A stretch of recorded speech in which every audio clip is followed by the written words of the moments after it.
Selamat siang Tribuners, jumpa lagi bersama saya Fiorena Jiretno dalam program Highlight Koran Tribun Timur, edisi Kamis 13 Februari 2025. Beragam informasi telah dimuat dalam edisi kita hari ini dan juga setiap harinya. Beberapa juga headline dan rubrik akan kami bahas dalam tayangan kita di siang hari ini. Tentu untuk mengawali tayangan ini kita sudah akan membahas mengenai apa saja yang sudah termuat dalam halaman utama kita. Di antaranya ada informasi mengenai Firman Pagara yang menyiapkan strategi PAD Makassar sebanyak 2 triliun rupiah di tahun 2025 ini. Kemudian ada juga penumpang yang harus berjalan kaki ke bandara disebabkan karena terjebak macet dan bahkan Makassar darurat banjir. Juga ada informasi mengenai pegawai MK yang gajian hanya sampai bulan Mei dan ditutup oleh informasi Indonesia versus Iran, di mana masing-masing perwakilan Indonesia U20 dan Iran U20. Langsung saja di halaman utama kita yang akan kita bahas terlebih dahulu mengenai PAD Kota Makassar di tahun 2025 ini di angka 2 triliun rupiah, Tribuners. Nah, Firman Hamid Pagara membuktikan bahwa dia salah satu pejabat cerdas di pemerintah Kota Makassar dan kecerdasannya diakui 6 profesor Universitas Hasanuddin dan 1 doktor dari Direktorat Jenderal Bina Keuangan Daerah Kemendagri. Kemudian disampaikan oleh Dekan Visip Unhas, juga Ketua Promotor Profesor Phil Sukri, SIP MSI, disampaikan dengan statement Saudara Firman Hamid Pagara dinyatakan lulus menjadi Doktor Administrasi Publik Universitas Hasanuddin dengan predikat cum laude. Dan pada saat itu juga kata Profesor Sukri menambahkan, mulai hari ini pukul 12.15 WITA, Saudara Firman Hamid Pagara SSTP M.Pol resmi menyandang gelar doktor. Izinkan saya pertama menyapa Dr. Firman Pagara SSTP M.Pol, kata Profesor Sukri. Dan Dr. Firman Pagara mempertahankan disertasi berjudul Model Collective Innovation dalam tata kelola peningkatan pendapatan asli daerah Kota Makassar. Adapun di layar kaca Anda saat ini, Tribuners, dapat Anda saksikan beberapa nama tokoh yang juga mengambil bagian dalam pengujian dari promosi menjadi atau juga untuk mendapatkan gelar doktor dari Firman Pagara. Adapun ketua promotor yakni Profesor Philip Sukri MSc, kemudian ada promotornya Profesor Dr. Akmal Ibrahim MSc, co-promotor Profesor Dr. Hasniyati Esos MSc, dan disertai dengan penguji eksternal, penguji internal, disertasi dengan judul Model Collective Innovation dalam tata kelola peningkatan pendapatan asli daerah Kota Makassar. Novelty penelitian dengan menggunakan model Collective Innovation dalam peningkatan PAD mesti diselaraskan dengan elemen standarisasi, rekayasa kolaboratif, inovasi jaringan, dan keterbukaan inovasi. 4 hal ini harus dibungkus public engagement untuk membuktikan dan juga menghasilkan tata kelola pendapatan asli daerah yang efektif, inovatif, dan berkelanjutan.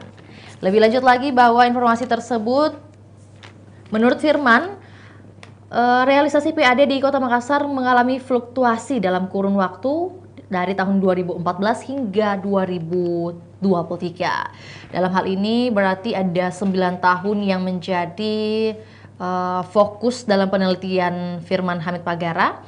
Dan di sisi lain bahwa pemerintah Kota Makassar melalui Bapenda menargetkan pendapatan asli daerah itu sebesar 2 triliun rupiah sebagaimana yang tertuang dalam RPJMD tahun 2021-2026. Permasalahan yang dihadapi dalam pengelolaan potensi PAD yakni belum optimal penerimaan pajak daerah hingga saat ini. Dan untuk memaksimalkan PAD, tentu upaya-upaya yang dilahirkan berupa inovasi seperti pengembangan aplikasi, pajak terintegrasi dan terdigitalisasi atau yang dikenal dengan singkatan Pakinta, dan pemutakhiran data digital PBB Kota Makassar. Nah, dengan sistem integrasi dan digitalisasi pajak daerah melalui sistem informasi dan aplikasi perpajakan yang baru akan mengurangi interaksi dengan wajib pajak, sehingga dapat mempermudah wajib pajak dalam membayar pajak dan mengurangi potensi kebocoran dalam pembayaran pajak. Lanjut lagi di halaman utama kita, informasi lainnya adalah masih seputar dengan Makassar yang darurat banjir, Tribuners, di mana ribuan orang terjebak macet selama berjam-jam dan sampai harus tidur di jalan, Tribuners. Kami juga menampilkan grafis bahwa banjir Kota Makassar dan Kabupaten Maros yang terjadi beberapa hari lalu dengan pengungsi sebanyak 4.301 jiwa, dan lokasi titik-titik banjir ini adalah meliputi Makassar, di Kecamatan Banggala, Tamalan Rea, dan Biringkanaya. Sedangkan untuk Kabupaten Maros tepatnya berada di Kecamatan Moncongloe. Dan tentu penyebabnya karena curah hujan yang tinggi. Juga 2 pintu waduk Bili-Bili dibuka penuh selama 2 hari dan bertepatan dengan bulan purnama penuh. Dampaknya, Sungai Telok meluap hingga ke Jalan Dr. Leimana dan Jalan Perintis Kemerdekaan. Bahkan ribuan kendaraan terjebak macet selama lebih dari 24 jam di Jalan Perintis Kemerdekaan. Nah, prediksi BMKG sendiri yakni curah hujan tinggi bergeser dari barat ke bagian utara. Kemudian wilayah utara yang dimaksud adalah Luwu Timur, Endrekang, Wajo, Parepare, Luwu Utara, Luwu, Palopo, Tanah Toraja, hingga Sidrap. Nah, untuk itu ada juga informasi yang dikatakan puluhan calon penumpang Bandara Sultan Hasanuddin terjebak banjir di Jalan Poros Maros Makassar pada Rabu kemarin. Banjir yang merendam beberapa titik di Maros dan sekitarnya membuat arus lalu lintas lumpuh sejak Selasa malam. Salah satu penumpang asal Sidrap yakni Ahmad yang tampak berjalan sambil membawa koper, mengatakan dirinya terjebak banjir sejak Selasa 11 Februari. Pesawat saya pukul 14.00, makanya saya memutuskan untuk melewati banjir supaya bisa tiba di bandara sebelum jam penerbangan. Sambil terus melangkah, Ahmad berharap ada tumpangan dari kendaraan besar untuk bisa segera sampai ke bandara. Senada dengan Ahmad, seorang penumpang asal Luwu Timur yang hendak terbang ke Jakarta mengaku telah terjebak banjir selama berjam-jam. Ia menceritakan kekhawatirannya bersama 4 anggota keluarganya dan mereka khawatir tiket pesawat mereka akan hangus akibat keterlambatan. Darurat banjir ini juga lebih dilengkapi dengan informasi bahwa Kota Makassar selama 2 hari terakhir, Selasa hingga Rabu kemarin, terendam banjir. Kondisi paling parah terjadi di Kecamatan Manggala, khususnya di Kompleks Perumahan Perumnas Antang Blok 10. Banjir di kawasan ini terjadi hampir setiap tahun. Tahun ini merupakan yang kedua kalinya terjadi. Awal Januari lalu, banjir serupa juga melanda kawasan ini, namun kali ini banjir meluas hingga ke Tamalan Rea. Hingga pukul 16.30 WITA, jumlah pengungsi mencapai 4.301 jiwa. Menyikapi kondisi banjir parah ini, pemerintah Kota Makassar mengeluarkan SK tentang penetapan status keadaan tanggap darurat bencana banjir. Dan penetapan status kebencanaan ini berlaku sepekan mulai dari 10 hingga 17 Februari mendatang. Dan dengan adanya SK tersebut artinya semua stakeholder khususnya yang terkait harus bergerak untuk melakukan langkah-langkah penanganan. Untuk itu Dani berharap selaku Wali Kota Makassar, masyarakat bisa segera mengungsi ke tempat-tempat pengungsian yang telah disiapkan. Dan juga oleh Dinas Sosial Kota Makassar yang berupaya juga memaksimalkan menyiapkan kebutuhan makanan pengungsi banjir di Kota Makassar. Kepala Dinas Sosial Kota Makassar Ita Isdiana Anwar mengatakan bahwa dapur umum Dinsos Makassar dipusatkan di Kecamatan Manggala. Dan makanan untuk para pengungsi diolah di satu titik, kemudian didistribusikan ke seluruh kecamatan yang terdampak banjir. Nah, selanjutnya Ita juga mengakui banyak masyarakat yang terisolir di rumah masing-masing, namun tetap meminta bantuan makanan. Mereka belum mau dievakuasi karena menganggap masih ada tempat aman di rumahnya yang tidak tersentuh banjir. Dan Dinsos hanya mampu menyentuh masyarakat yang berada di lokasi pengungsian, dan tentunya ia berharap masyarakat bersedia untuk diungsikan agar bisa mendapat perhatian langsung.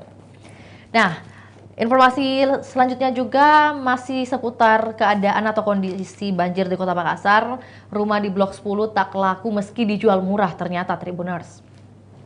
Di mana mungkin efek atau dampak dari seringnya atau sudah terbiasa terjadi banjir di kawasan tersebut hingga ratusan rumah warga kembali terendam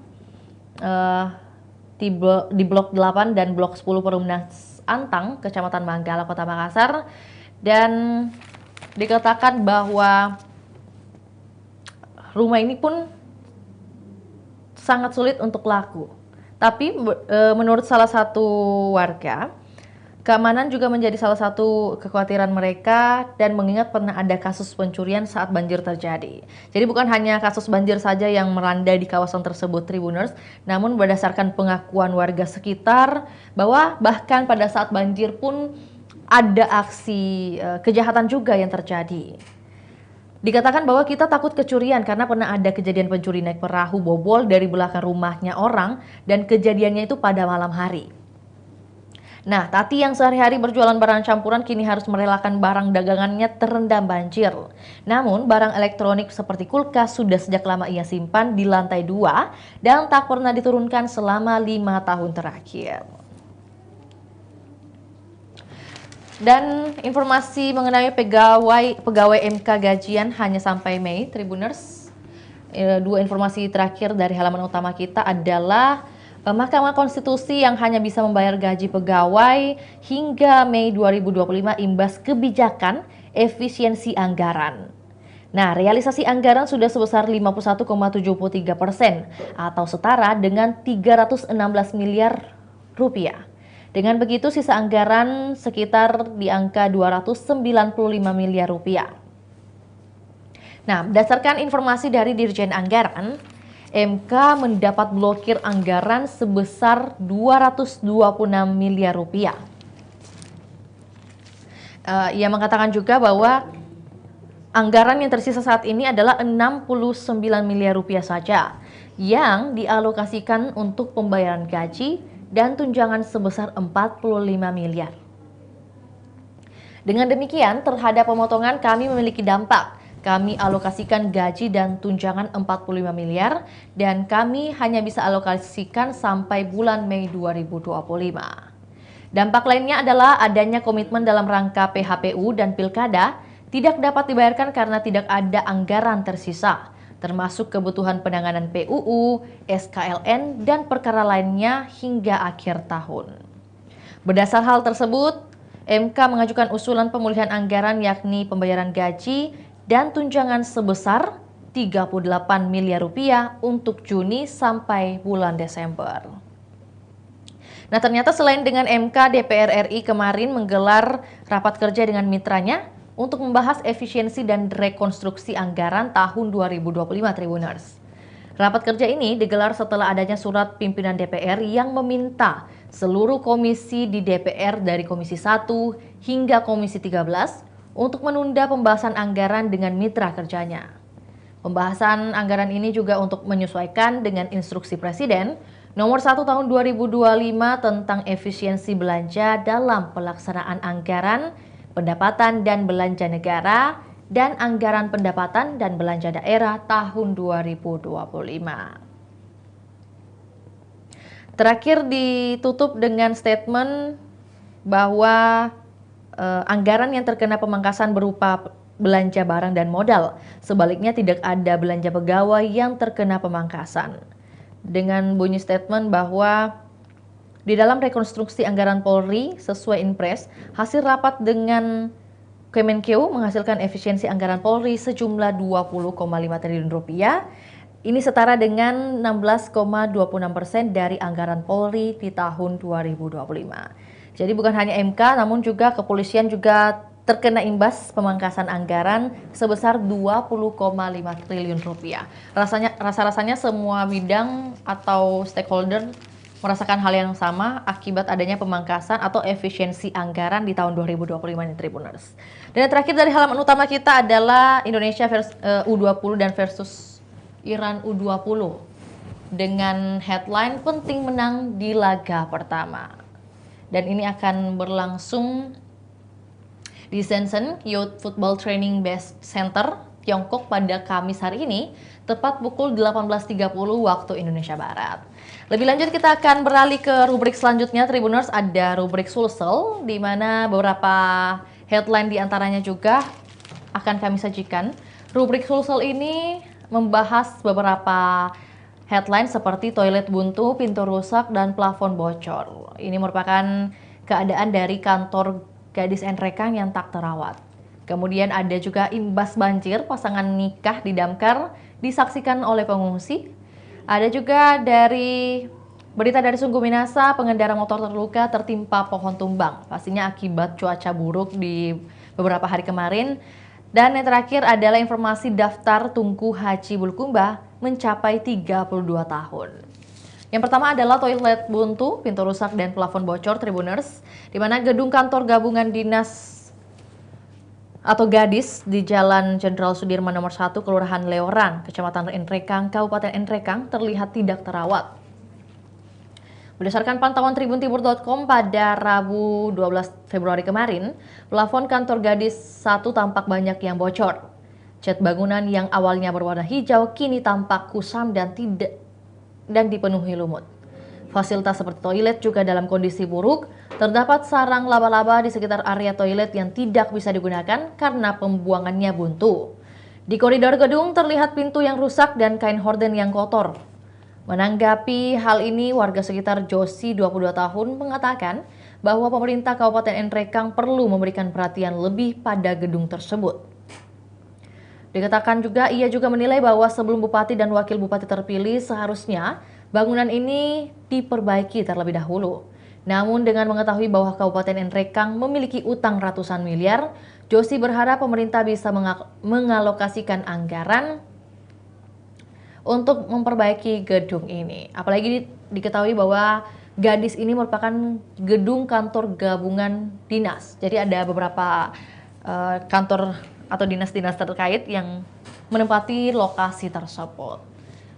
Ada juga informasi menarik, imbas banjir pasangan nikah di Damkar Tribuners. Ini terjadi di Kabupaten Maros pada Rabu kemarin, tepatnya 12 Februari. Di mana sepasang pengantin Awaludin Syahrul dan Adrianti, warga Adatongeng, Kecamatan Turikale terpaksa melangsungkan akad nikah di lantai 2 kantor Damkar, Kabupaten Maros. Mereka awalnya merencanakan akad nikah di rumah, namun banjir yang melanda pemukiman mereka sejak Selasa membuat rencana tersebut terhambat. Rumah mereka terendam banjir sehingga mereka kesulitan menggelar acara di tempat yang telah dipersiapkan. Kepala Bidang Sarana dan Prasarana Damkar Maros, Baso Tajong, menjelaskan bahwa pasangan pengantin ini tetap nekat menikah di hari yang telah ditentukan meski kondisi lingkungan tidak mendukung. Melihat situasi tersebut, pihak Damkar Maros menawarkan lantai 2 kantor mereka sebagai tempat akad nikah. Dan lokasi ini dipilih karena lebih tinggi dan aman dari banjir yang melanda kawasan sekitar. Dan prosesi akad nikah ini berlangsung dengan khidmat dan penuh haru meskipun dilaksanakan dalam kondisi darurat Tribuners. Uniknya, pernikahan ini disaksikan oleh sekitar 100 orang pengungsi yang juga mengungsi di kantor Damkar akibat banjir. Sementara itu, berdasarkan data dari BPBD Maros, tercatat 14 kecamatan di Kabupaten Maros masih terendam banjir. Jalan poros Maros Makassar bahkan macet total akibat bencana ini. Hingga puluhan ribu warga terpaksa mengungsi di fasilitas umum seperti masjid dan kantor pemerintahan. Dua informasi terakhir dari rubrik Sulsel ini adalah pengendara motor yang terluka akibat tertimpa pohon tumbang. Dikatakan oleh korban, yakni statementnya berbunyi bahwa saat melintas pohon tiba-tiba tumbang. Saya bonceng anakku 2 orang, yang satu ini keponakan juga saya bonceng. Ya, ini akibat hujan deras yang disertai angin kencang yang tentu mengakibatkan pohon berukuran besar tumbang di Kabupaten Goa. Lokasinya tepat di Jalan Poros Palangga, Kecamatan Palangga, Kabupaten Goa, Sulawesi Selatan. Akibatnya satu korban mengalami luka-luka dan harus dilarikan ke Puskesmas Palangga.